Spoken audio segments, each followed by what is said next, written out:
Maintenant, cette voiture-ci a 3 pédales. La pédale du milieu, là, c'est le frein, n'est-ce pas? Ça sert à quoi? Oui, là où il y a ton pied, là, ça sert à quoi? C'est pour freiner, c'est très bien. Et si on ne veut pas freiner, on peut aussi ralentir, tu vois un peu. Dans l'embouteillage, ça va servir à ralentir et à s'arrêter. Donc le mot freiner veut dire 2 choses. Soit on freine pour s'arrêter, soit on freine pour ralentir. Très bien. À quel moment alors est-ce qu'on utilise le frein? À quel moment est-ce qu'on appuie ça? Ou que faut-il faire avant d'appuyer le frein? Voilà. On fait d'abord quoi? Hein?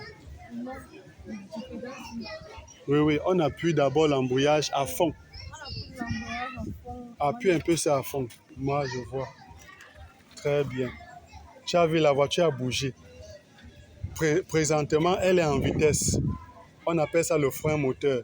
Elle est en 3e parce qu'elle est sur la descente. Donc, lorsque la voiture est sur la descente, tu dois mettre la vitesse en 3e. Ça va servir de frein. Donc, pour faire que la voiture ne bouge pas, pour la stabiliser. Voilà. Ça veut dire que le frein ne peut pas marcher sans l'embrayage. Exactement. Il n'y a pas de freinage sans d'abord appuyer à fond sur l'embrayage. Si tu appuies sur le frein, donc tu freines sans d'abord appuyer à fond sur l'embrayage, la voiture s'arrête. On dit au quartier que tu as emballé le moteur. Et à l'auto-école, on dit que tu as calé le moteur. Voilà. Donc les deux marchent ensemble, frein et embrayage. C'est très bien.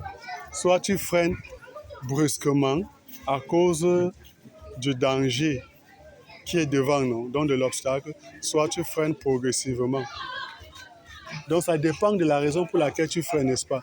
Voilà, soit progressivement, donc doucement, soit brutalement, donc rapidement, c'est très bien.